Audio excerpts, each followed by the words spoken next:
Time to break down, smack down, 30 in the house, it's a rap now.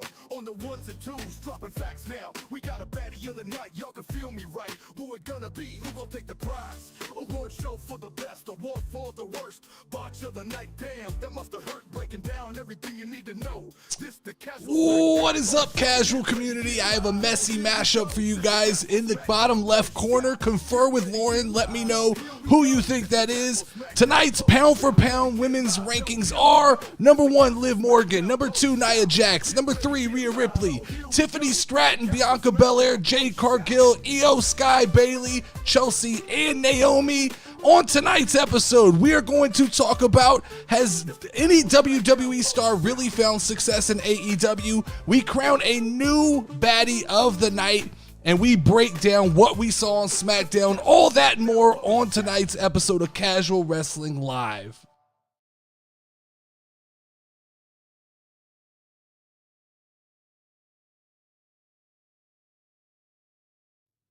What is up, guys? Welcome to the Friday edition of the Casual Wrestling Live show here on the Casual Community YouTube channel. I am your host for the night, the Notorious Nerdy D, joined by my tag team partner in life, Level Up Lauren. If you're new to this channel, it relies on community engagement, so make sure your voice is heard. Drop your hot takes, opinions, or questions in the chat, and let's talk about pro wrestling tonight. As always, super chats to the front of the line. YouTube memberships are available if you want to support and help us grow the show. Let's start off, Lauren. What does the chat think this is messy mashup is? Okay. Which is going to always be the easiest part of this.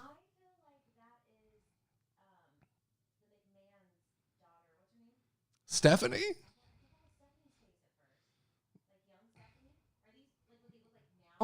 Your audio was off. I had you muted, but now you're back. Oh my God. I have to mute you because you say real crazy shit in the intro. I've learned to be quiet.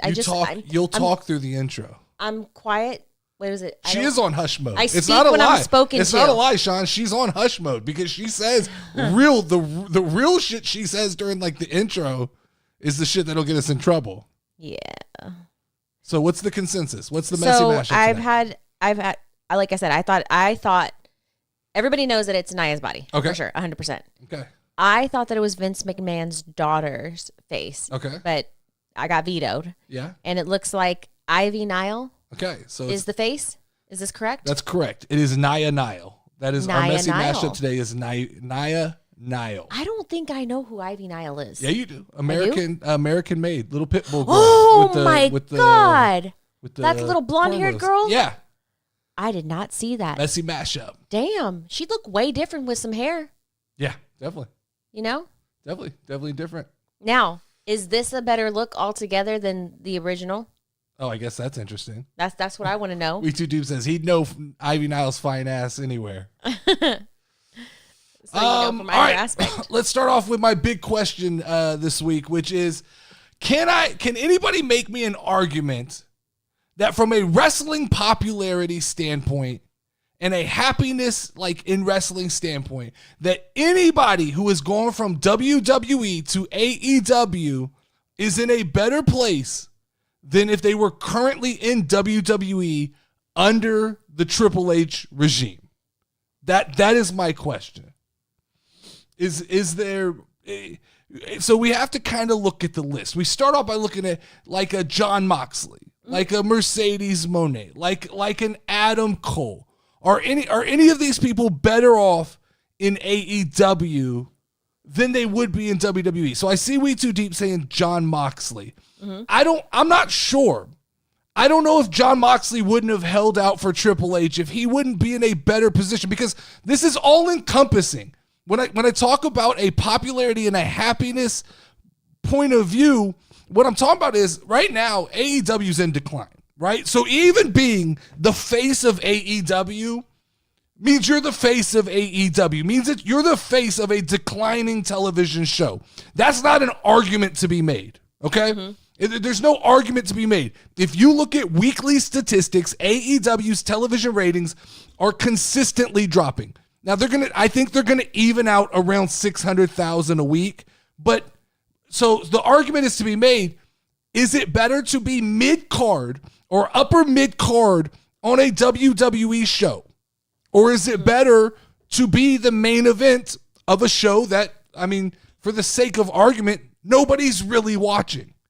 True. So when you talk about Jon Moxley, we assume, would have brought this character together. Or let's just say Jon Moxley would leave AEW and come back to WWE with the Jon Moxley character. Would he be better off in WWE? My answer to that is yes. I believe 100% that you could insert him into some Shield reunion type storylines and he'd be in a better position. We have to talk about people like Ricochet, because Ricochet is one of the most recent transplants that we can look at immediately and go, in WWE, he was an Intercontinental Champion, right? Yeah. He was in weekly television. He was on TV almost every week he was featured. Now, he wasn't given great, opportunities to talk and things like that. Yeah. But I don't think he's getting much. From what I read and what I keep up with in AEW, I think he's on Collision this week. And Collision's getting like 200,000 views a week. So, How much do they pay him? What's that? So this isn't a money argument. I don't want to bring in money, because 100%, if Tony Khan's willing to overpay these wrestlers, you take the money and you go. The question I'm asking is from a pure wrestling popularity standpoint, are these wrestlers in better places moving over? And I just don't think they are. Like if you look at Mercedes Moné, she's not in Star Wars. She's not making movies. She's not mainstream famous anymore. She's the CEO, Dustin. Yeah, that's great. CEO of 500,000 people watching a week, right? So if you're on Dynamite, if you're on the featured show, you're anywhere from 500 to 600,000 wrestling fans. And these are hardcore wrestling fans a week watching you. If you're on Collision or Rampage, you're talking like 150 to 200,000 people watching you a week. So like Ricochet's on Collision this week. That means there's almost no eyeballs. Let's talk about like Adam Cole. Yeah, whatever happened to him? He was injured. He's coming back. But is Adam Cole in a better position in AEW right now? So, and what you can't do is you can't use the bias of the first 6 weeks someone transplants from WWE to AEW, they get this push from Tony Khan where he makes them feel like the queen of the ball, right? Like he loves them, and you're it's just all up from here. The problem is, look at Adam Cole now, a couple years removed from his debut, and he's not doing anything. He's absolutely not. Let's look at Edge, right? Edge left WWE, and I think the argument can be made that for the aging superstars, because I saw someone say Christian in the chat, right? Yeah. Sure, for the aging superstar that WWE is pretty much going, once you hit a certain age, we're not going to feature you the way Tony Khan will. You could make the argument it's the right decision, but then you make the argument that AEW is just a retirement home, right? It's the big three of wrestling, where in the NBA, when guys age out of being able to play in the NBA, they move over and they go to the big three. In pro wrestling, there's going to be this stigma that once you age out of WWE and there's nothing left for you, then you can find a home in AEW. So that's the argument I make for guys like Edge and Christian is, sure, they have something left in the tank, but WWE doesn't see the benefit in investing in guys that are late 40s. I think that's the same argument that can be made with Bobby Lashley, right? That the reason they let Bobby Lashley walk out the door is he's like 40-something years old, and they don't see the benefit of taking TV time on a guy like that, right? Yeah. Look at a guy like Keith Lee. Keith Lee goes over to AEW, and he's MIA. He's missing. Look at Ruby Soho. Look at Saraya. Those are the names to me that they all go to AEW, and great. They've all found their little niche in AEW, but can you really make the argument that niche in AEW is better than where they'd be in WWE? Can you make the argument for me that if you went from Saraya going from AEW to WWE, she'd be in a better position right now? We can make the devil's advocate. Roman is over 40 and he's used weekly. Sure, but that's like Tom Brady, right? Yeah. Like there's always an exception to the rule. There's always a guy who breaks that ceiling, and then you have no choice The one but who to takes care use of their him. body better, or Yeah, just like has an We Too extended Deep said, character. he's been built up for over. They invested so much time into him that it's not, the rule of thumb is not you're over 40. CM Punk's over 40.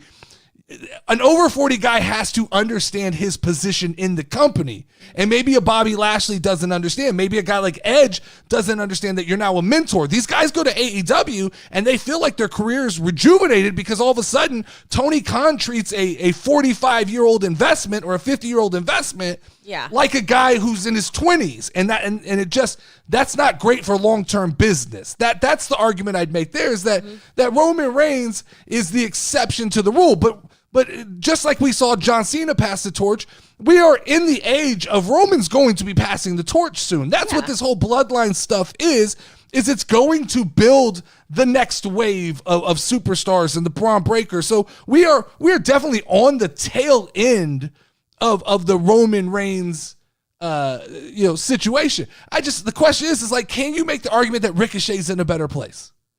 Because that was the big thing, right? He was gonna go off to AEW, and he was searching for happiness. Is happiness Collision? Is that really what happiness is for an AEW superstar? Being on Collision? Yeah, I mean, to me, not, and like I said, this is completely removing the financial aspect of the conversation, because I 100% get that when you add the financial implications of Tony Khan being willing to pay these guys, it completely changes my point of view. Well, I right? saw Sean say it's like a graveyard money over there. You have Alyssa Sandberry saying that, Sasha Banks is overrated. So I honestly feel like it's like the rejects that go there. I don't think it's the rejects. I don't think so. I think like Ruby Soho. So I have a question, right? Yeah.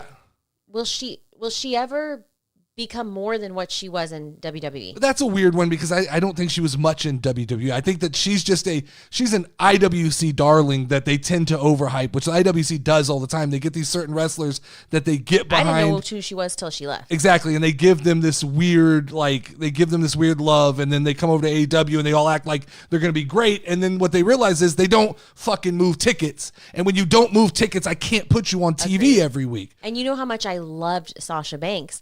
But then, once she left, and then we had, Tiffany Stratton come in and stuff like that, I didn't miss her anymore. Does that make sense? Could happiness be lesser dates, wrestling in the indies, and having some amount of creative control? I guess it could, but that could be the said about every professional sport, right? I'm sure that guys who have an NFL schedule would rather not have the NFL schedule. But how many high-level NFL guys do you see going, well, I'm going to go play Canadian football. I'm going to go play, I want to play less games. I want to practice less. Get, sure, that could mean a certain amount of happiness. But ultimately, I'm under the assumption that every person who does what they do is to get to the top of the mountain, right? If you're not built like that, sure, maybe that's what AEW is. It's for the guys who aren't built to keep climbing to the top of the mountain. That's fine. I'll take that argument as well. There's one person I will say that I think has transcended, and that's Toni Storm. I think Toni Storm went to AEW, created a gimmick that WWE probably would have never let her try. And what is she there? What is she there? She's like Marilyn Monroe. Oh, cool. She plays the black and white character. And so I think that the reality is that Toni Storm's in a better position. Bobby Sherwood saying Ricochet would never make it to the top of the mountain. Yeah, but you have to keep trying. The minute you jump off, so if you're at the middle of a small mountain, that's way worse than being at the middle of a tall mountain. And so in WWE, he was on television. I equate Ricochet to Chelsea Green. That's exactly two different fucking mentalities, right? Chelsea Green on TV every week, doesn't give a shit. She's got a title. As long as she's on that screen and making her money, she's good. Ricochet is a guy who aspires. He clearly aspires to go to the top, because he said, I'm leaving, even though it's not like Ricochet wasn't on TV. No. It's not like Ricochet he was a champion in the last 2 years. Before Gunther, it was Ricochet was the Intercontinental Champion. And also though, you have to, yeah, there's a lower ceiling in AEW. I agree with that 100%. That's kind of the argument I'm making. And to me, from a popularity standpoint, is it, would you rather be a Kevin Owens, who's a guy who's on TV every week, substantially popular in WWE, but he's not the guy, he's not the main guy, or do you want to be, the guy who's at the, like a Jon Moxley, who, sure, he's the champion of AEW, but like I said, he's the champion of a company that we're watching the ratings slip. We're watching the company fall apart. We're watching, like, if you don't think AEW's panicking, you're insane. The plan was clearly to make Darby Allin champion, right? And they did a complete 360 because now that they've got a new TV deal, they have to show better ratings to the WB. Mm-hmm. They can't keep declining. And so the reality is, like, Jon Moxley's not getting any endorsements. Jon Moxley left because he wanted to do death matches. So if that's what makes him, Jon Moxley didn't leave because he wanted to do death matches. That's not true. Jon Moxley left because Vince McMahon booked him like a piece of shit. That's the reality, right? It's not Jon Moxley. I guarantee you Jon Moxley would be fine right now in WWE if he was just booked correctly and booked to be a main guy and he didn't have to say suffering succotash on TV. Like, if Vince was clearly in a weird relationship with Jon Moxley where he wanted to humiliate him a certain amount. And I don't think Triple H has that relationship. So I don't believe, and I'm even saying now, like, cool, he got the death matches out of his system. Is he not in a better position if he went back to WWE right now?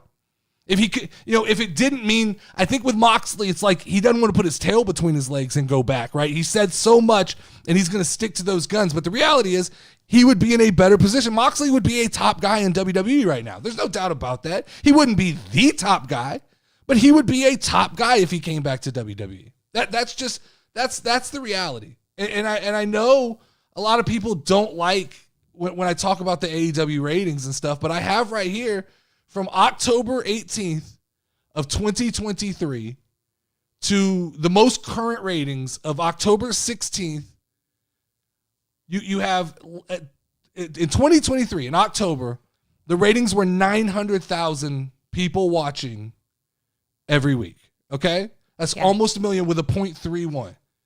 As of right now, last week, it was 329,000. Now, I understand it was they were on a different night. That's weird circumstances. I get it, but it's still 329. This week it was 633.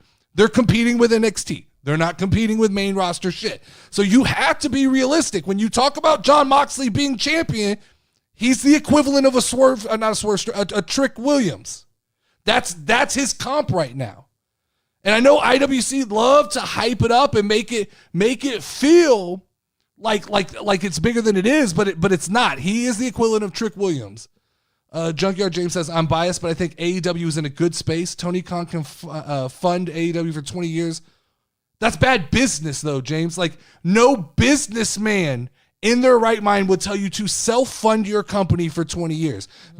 Look at the Jaguars. It's the same shit for the Jacksonville Jaguars. Sure, some people equate enough money to run a bad business forever. It's still a bad business. And I don't think AEW's in a bad space. AEW needs to figure out this little niche of the market, kind of like TNA has, and there's a hierarchy to wrestling, and that's where AEW will exist, is in that little niche. I don't want them to go away. So question. Yeah. When they had almost that like million views, was that when like CM Punk came back? I believe that was around all that time. Like, they were cooking for a minute. It just definitely they couldn't sustain what they were doing long term. Mm-hmm.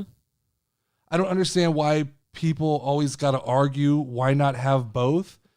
I don't think you're saying it's not arguing. It's being realistic about where they exist. Yes, it's not an argument would insinuate that you have a side to argue. You don't have a side to argue.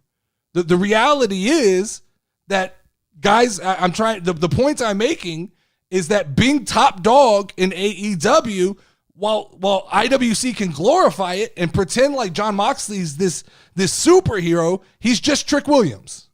That's what he's the equivalent. Based on viewership, he's Trick Williams. And the argument I'm making is that nobody's pulling endorsement deals out of AEW unless Tony Khan's pulling favors. That's the only argument it is. The question was simple.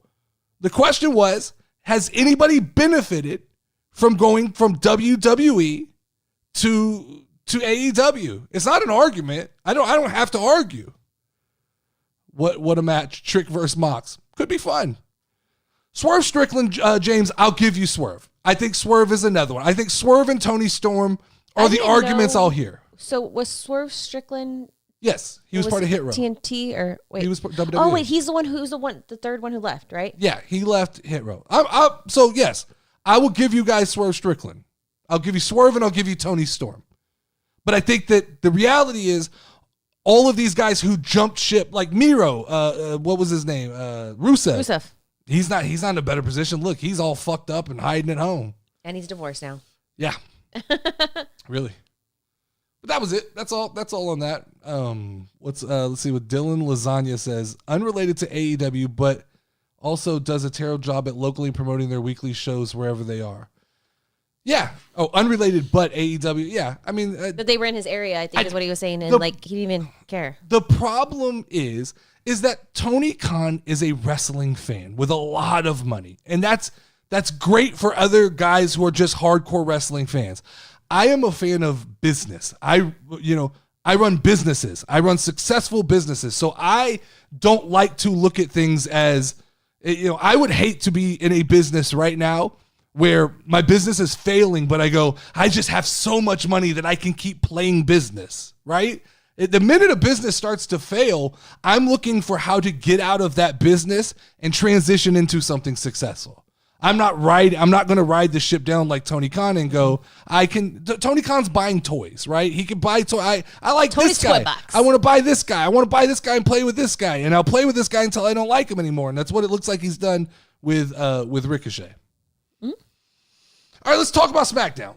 All right. I missed it, so fill me in. Yeah, pretty good SmackDown. Jey Uso wants the smoke. Jey Uso, he came out, he got up in Solo's face, and we're starting. This bloodline stuff's cooking again. We're back involved. Now, I saw the chat, some people in the chat saying SmackDown wasn't even worth giving a rating to.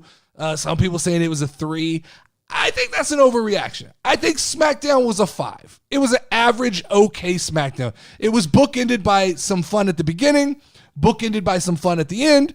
In the middle, we got to see some different stuff. It wasn't the same Game 7 match that we see every week. Yeah, I'm with you, We Too Deep. SmackDown was like a 5. But here's a spoiler alert for everybody. I don't know if anybody picked this up tonight. Jey Uso's losing the Intercontinental Championship on Monday Night Raw. How do you know? Oh, it's happening. He picked a fight with Solo. He wanted to smoke with Solo. He told Solo, next time I see you, it's going to be different. So guess who's showing up on Monday Night Raw to cost him the match against Braun Breaker? Solo. That would be the Bloodline. The Bloodline's going to cost him that match.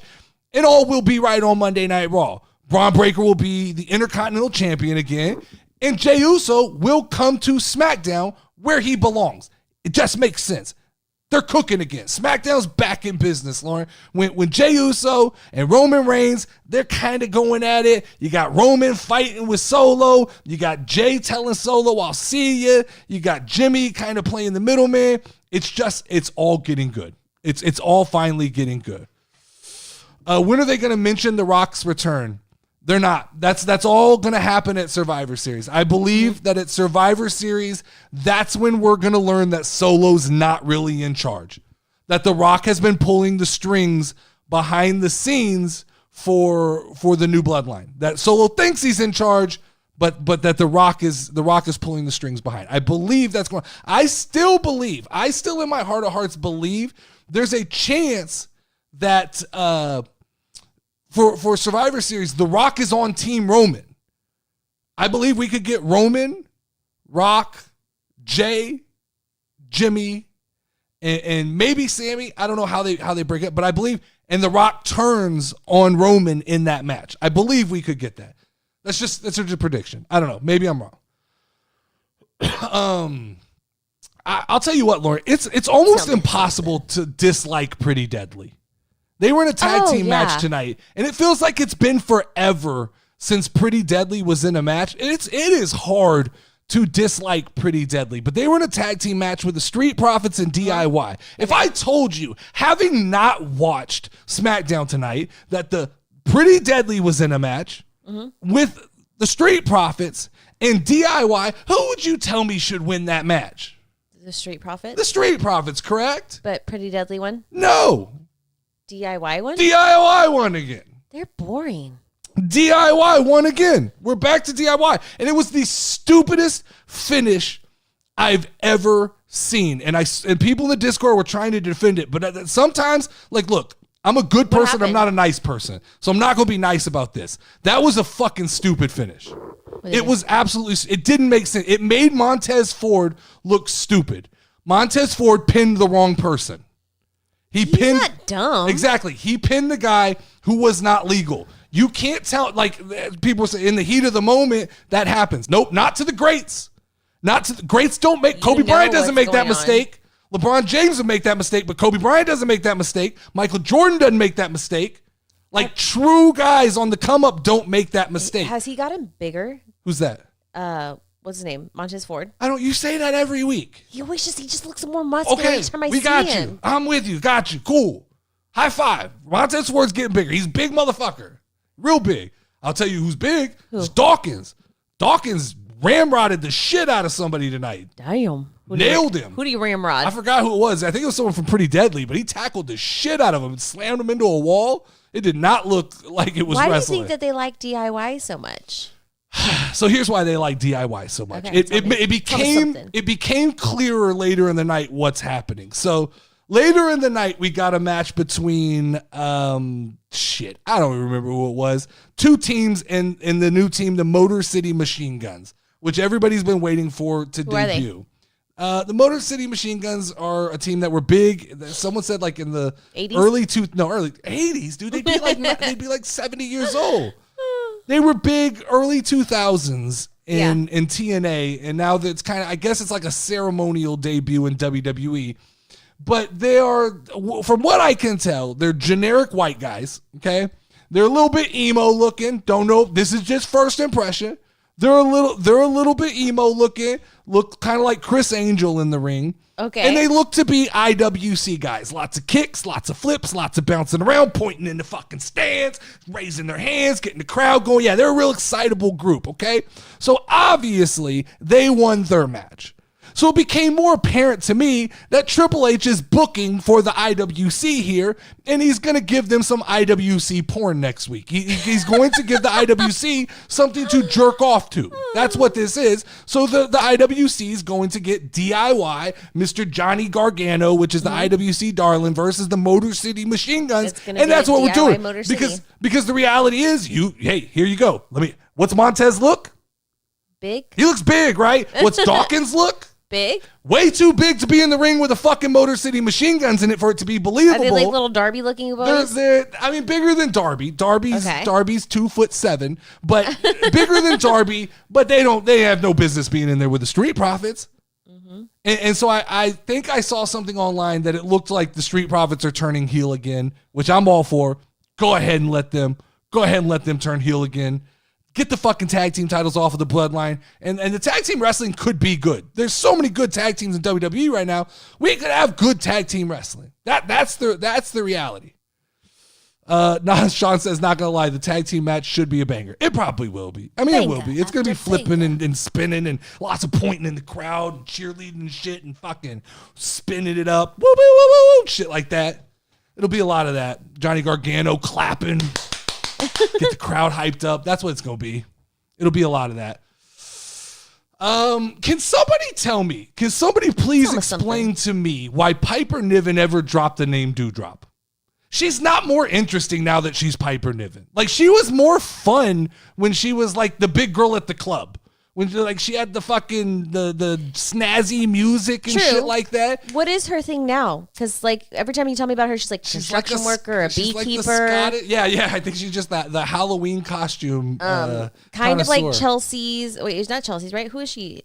She's Chelsea's. Yeah, she's Chelsea's partner. Chelsea's partner, right? But she had a match tonight against Lash Legend. What's that? Like, is she kind of like her bodyguard? Yeah, they're just tag team partners, I guess. Okay. But like,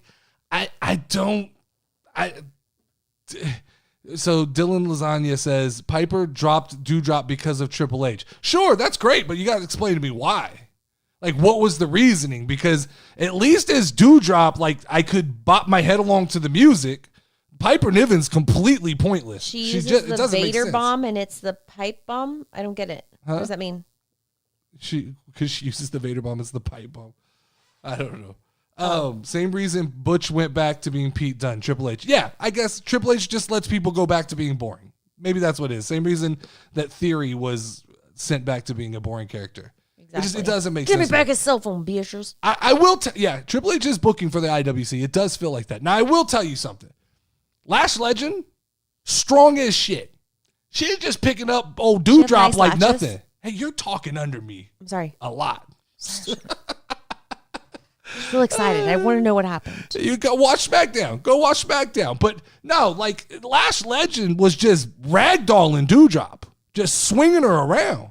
Lash Legend's pretty strong. That's impressive. Doudrop a big girl. You got, what else happened? Oh, so they keep teasing, and I like this. They're Sean say hush mode engaged. You're gonna get muted. You keep talking. You talk under me. Maybe it's all the caffeine I had. I might have had a carafe of coffee before this. I gotta clip some of these things for TikTok, and if you're talking under me, it just sounds like. Now that mommy, daddy hit mommy, it's very uncomfortable in the room. No, they're teasing going towards Lash Legend and what's her name, Jakara? I think her name's Jakara. Oh, the one that we all voted for last week, right? Versus Bianca and Jade, which is, I like that. I know they've already had one version of the match, but I think that's a fresh. I like it a lot. What's up? Question. Where's Becky and Charlotte? So Charlotte's injured and coming off an injury, and if you remember, Becky took a break and she had the thing. I think I tell you this on like every 2-week basis. I forget. Said she may not come back to wrestling. Do you really think that's true? She looks happy. Lots of pictures with little baby Rue. She's a mom. I mean, little baby Rue. At some point, you go home and it's fucking fun. You spend time with your kid. You're like, do I want to go back and get sat on by Nia Jax, or do I just want to stay home with my little baby and chill out? I've made enough money that I never have to do this again. Daddy go work. Seth Rollins is still making tons of money. I don't have to. I don't believe Becky is unsigned. I don't believe that. I believe that she's under contract. I don't think they'd let her walk. They would sign her just so that she wouldn't. No, I think the story is she's unsigned. I don't think there's any way that she's unsigned. Yeah, I think Charlotte's coming back. I think Charlotte is. I think me and We Too Deep are kind of under the belief that Charlotte isn't holding for Tiffany Stratton. All right. That Tiffany's going to cash in, win the title, and when she does that, great time to just have Charlotte's music come out and be like, WrestleMania, let's go. That'd be nice. Charlotte and Tiffany Stratton. That's a hell of a WrestleMania match. I think that will be fun. They keep showing the damn Saudi blood belt to us. They kept showing it all night. And I don't, like, absolutely nobody cares about the Saudi blood belt at this point, Triple H. Is it really called the Saudi blood belt? No, it's not called the Saudi blood belt. It's like the something Crown Jewel Championship, but it's the Saudi blood belt. It was clearly bought in as a championship for... I guarantee you it's sold in Saudi and they all fucking buy it. Can you buy it online? I don't think so. It's got fucking 15 million diamonds in it. It cost $900 for the replica one. But yeah, nobody cares about this, Triple H. Nobody cares about the Saudi belt. You booked a match between possibly the corniest babyface of all time and the most boring heel of all time, and you're shoving it down our throat, and you're trying to make this interesting, and I think most people just really don't care. Most people aren't interested in this title. The title is beautiful to me, but the idea is dumb. Oh yeah, no, I said this week one, like when it came out. It's a cool looking title. It just, now that the whole premise has come together, I don't like it. It's stupid. It's a blood belt. I agree it's pretty. I mean, look, the side plates on this new belt were bigger than Cody Rhodes' current belt. That's the reality. This thing is gaudy as hell. I said they should have had The Rock come back and beat Gunther, so we could have done Cody and The Rock at Crown Jewel, and The Rock win that belt, and The Rock would carry that bitch around everywhere he goes, and that thing with all those diamonds would fit The Rock's character. But that thing doesn't fit. Cody Rhodes already struggles carrying a normal sized belt. He cannot figure out how to carry that thing, right? And Gunther wore the crown for like 2 minutes. So Gunther wins these things and throws them in the closet. So I really don't know what the concept of this, I was sold on this concept at one point, but it's come back around where I'm like, oh, this is literally just Saudi needs something. They need a title. They need like a big feel match, make it feel like it means something in Saudi. And so that's what we're getting. Don't love it. Absolutely don't love it. Your boy Randy was on tonight. I missed him. Randy was heated. He's hot. He wants a match with Kevin Owens, because Kevin Owens has been banned from SmackDown. He's not allowed in the building at all. Why? What did he do? You don't remember? He beat up Cody Rhodes after Bad Blood. There was a social media clip. Him? Yeah, he beat up Cody Rhodes. Then if you remember last week, he came in and he beat up Randy Orton. Well, he's kind of mad about something, He's mad. He's just running around beating everybody up. And so they've banned him. Now, Bronson Reed can run around and tsunami the entire Raw roster. And he's allowed to sit down at the Holiday Inn with Adam Pearce and have conversations over like breakfast. But if Kevin Owens gets pissed off, Kevin Owens has been put in timeout. He's in timeout, officially in timeout. He had to cut his promo from the back of his car. Like the IWC makes TikToks. You know how all the IWC makes TikToks in their car? Yes. Kevin Owens cut his promo in his car. Looked like the IWC. That's all I saw when I saw it. That's awesome. But Randy went to Nick Aldis and he is like, give me this match. I'm going to go whoop Kevin Owens' ass. And Nick Aldis was kind of like, this is above my pay grade. I can't make this decision. There's higher ups. So this is insinuating that Randy Orton's going to have to go talk to Triple H. So that's looking good. It's a good story.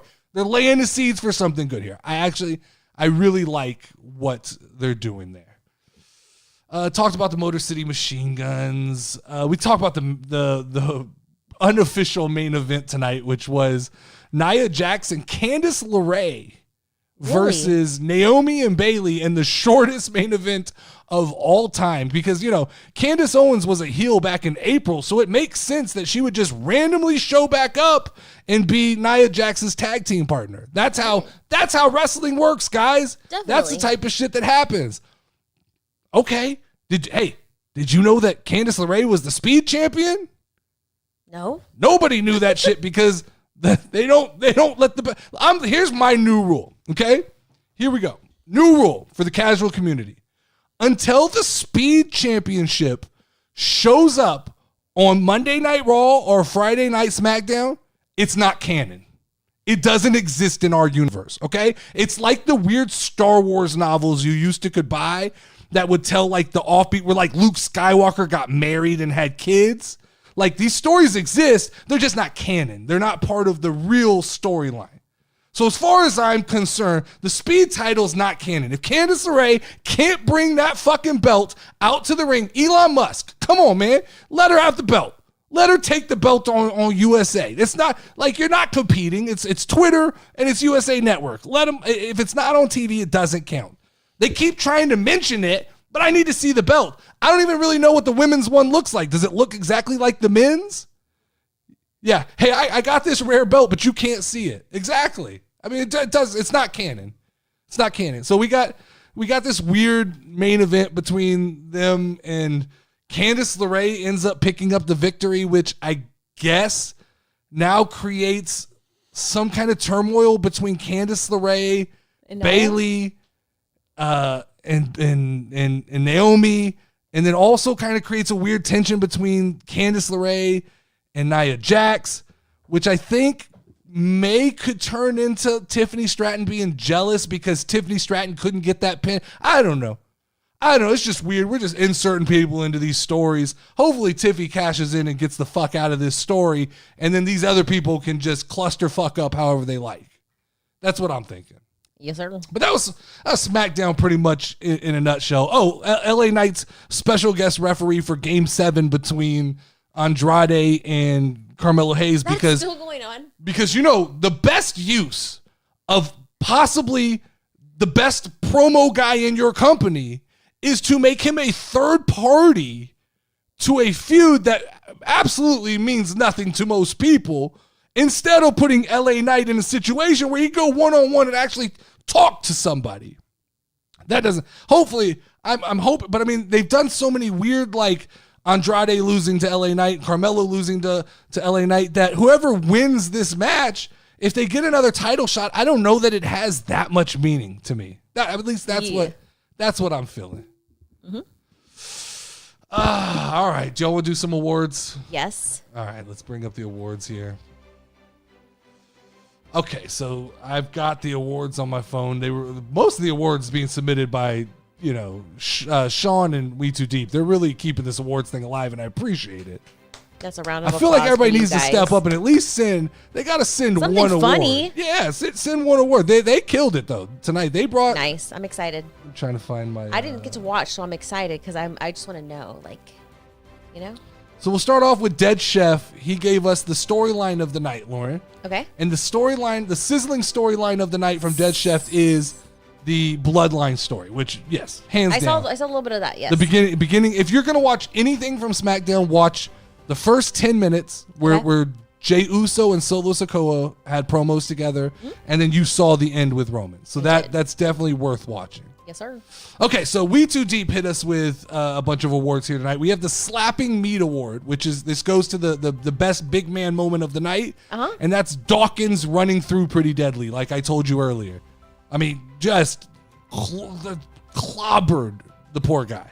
Nice. We just got Pretty Deadly back What'd in you call matches. Jam hammer him or something? Jam hammer. What did you Jam say? hammer pretty impressive. Jam hammered him. No, he slobber knockered. Slobbered knockered. Slobber knockered him. That sounds like, never mind. The best line of the night Yeah. is Jey Uso saying, "If you keep staring at me like that, I'm going to knock your ass out." Agree. I It like was a dope line. The Why is Micro Wrestling on My Screen Award. You would appreciate this one. Wait, who's on micro wrestling? This is We Too Deep's awards. These are his awards right here. I'm reading. Okay. You. That goes to Johnny Gargano. Oh. I appreciate this. I believe I tried to make that point earlier. So for a minute, I literally thought that there was a micro wrestling promo or something that happened. The I Need a Dollar Shave Club subscription award goes to Elton Prince. Shave your damn chest. I agree with that. The Why the Fuck Was That award? Wait, the Why the Fuck Was That? Men need to Oh, the have Why a the Fuck Was clean-shaved That chest. award. The finish to DIY versus Street Profits. Agree. The Quit Being a Bitch award, Jey Uso.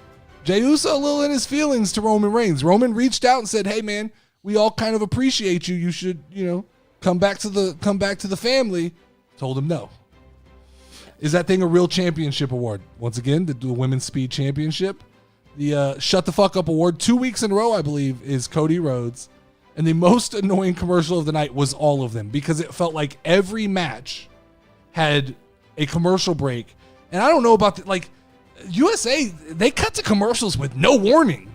We'll just be in a match and boom, we go from watching wrestling on a 60-inch screen to all of a sudden they knock me down to like a 12-inch box in the corner. And I said it tonight. I refuse to watch picture in picture. The minute it goes picture in picture, I go to my phone. I start looking at other shit. I start writing notes and doing other things. I'm not watching a 12-inch screen SmackDown. What's up? Is that a network thing? Like they get to decide how many commercials they have? Yeah, I'm sure it's got to be in conjunction with each other, because WWE has to know when those breaks are happening, because they don't want key moments of the show to happen during those breaks. Mm-hmm. All right, so these are Sean's awards. Sean has the Pop of the Night goes to Jey Uso. Nice. Jey Uso's still very over. When he came out at the beginning, he definitely I still think Jimmy's the better Uso, but they've done a great job of getting Jey over. Yeet. The snore moment of the night goes to Cody Rhodes. Cody not very popular in our community. It doesn't sound like it. He's corny. He just Corny, when he cuts his crybaby promo, Cody. it's always a history lesson. Listen, It's always back just- in the day when my daddy was trying to become a champion. Yeah, it's just rambling, myself. incoherent rambling, and it's always like he's pleading with us to please watch Like my me. match. Yeah, please like me. Mm-hmm. The eye-popping moment of the night was Pretty Deadly off the back code breaker. That was a cool moment. Kill. The drop the ball moment of the night was the commercial schedule team. That seems to be a reoccurring theme here. Drop the ball. Performance of the night goes to the MCM tag match. Interesting.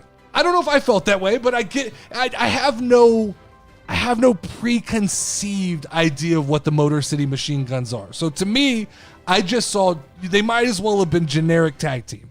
Mm-hmm. They didn't do anything for me, but I'm told that back in the day they were something. Good. Yeah, that they were a big deal. So that I'm not trying to be negative about them as much as I'm just saying that to me, first impressions were okay. We have another tag team, and they're not real big. I mean, you know how I feel. Guys who come in and are Bigger's little. Better. Guys who come in that are little, they have to do something special to me. Ring gear of the night went to MCMG Motor City Machine Guns. I can go with that. I can see that. All right. And then the milk carton alert is Howdy and the gang are still missing. Yeah, we're promoting the shit out of this video game. We're promoting the shit out of this new DLC that's Bray Wyatt, Uncle Howdy, and the whole situation. But they're just nowhere. They're just screen glitching. Looks like they're going for the Miz, possibly, but they definitely look like emos from like the 2000s. A little bit emo, right? Yeah. Definitely a little bit emo. Like she was a skater boy. And now let's go to the only award that matters. All right. The award of the night. The award for baddie of the night, Lauren. Oh, God. Please don't tell me it's who I think it is.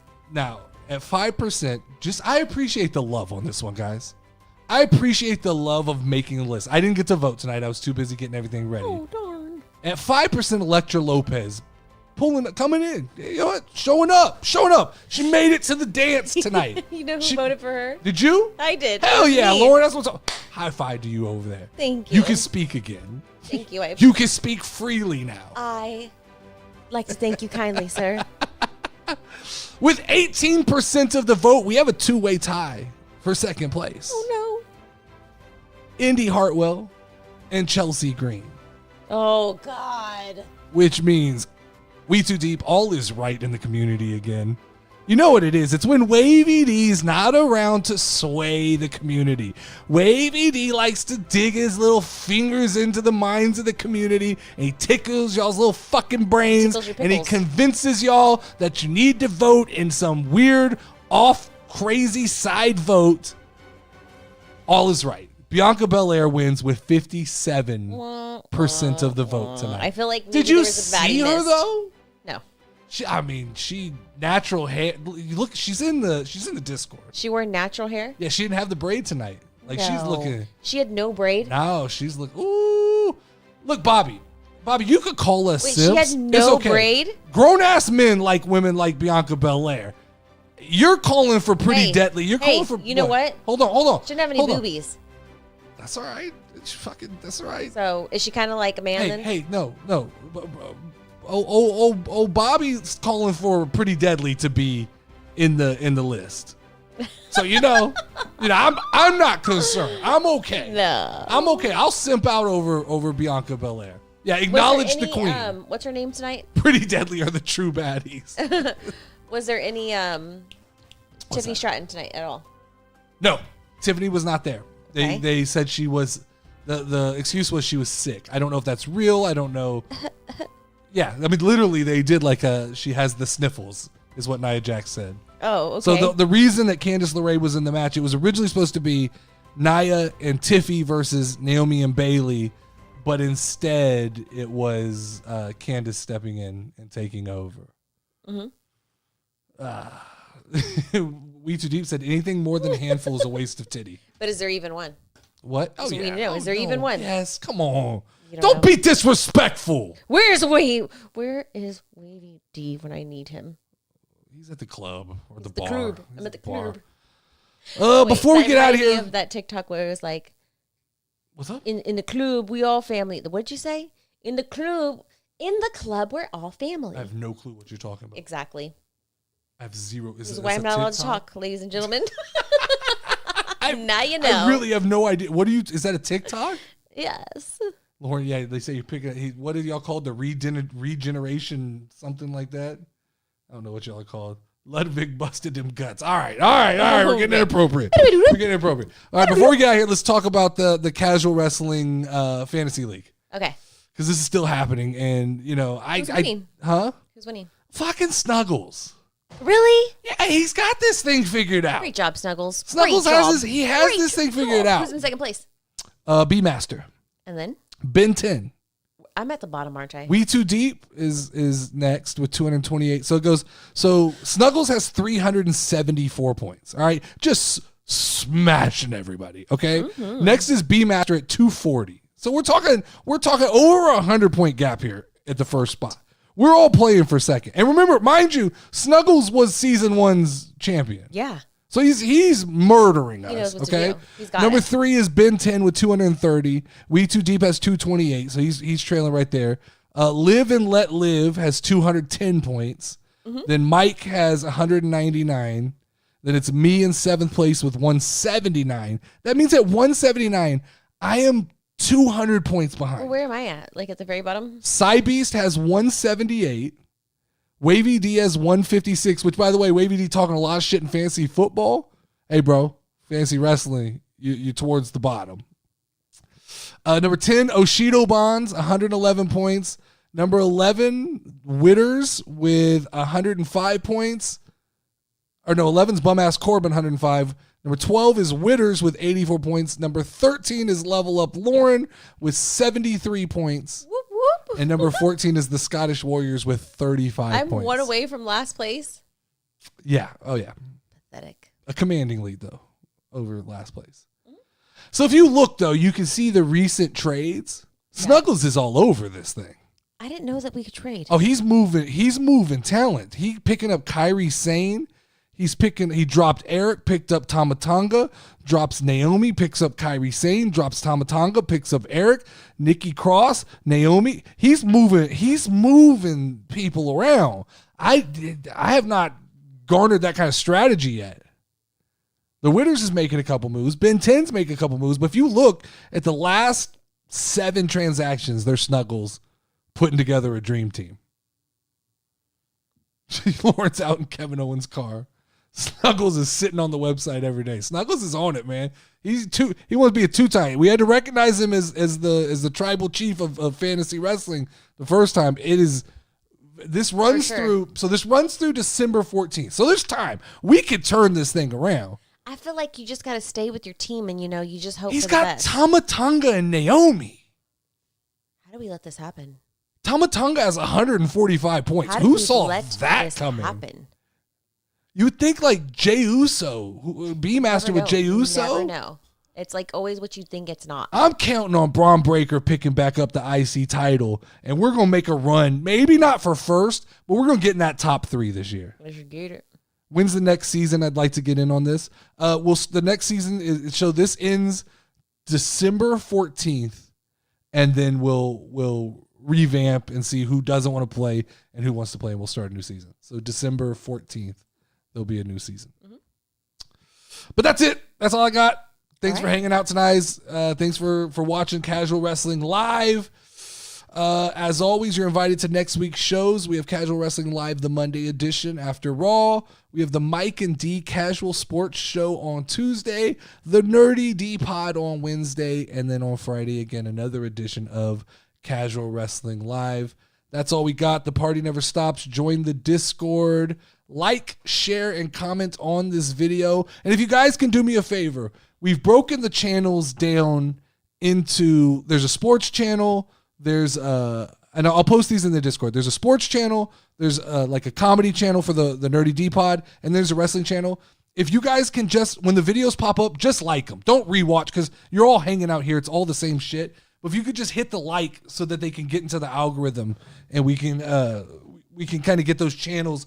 They're all brand new channels, so it takes time for them to hit the algorithm.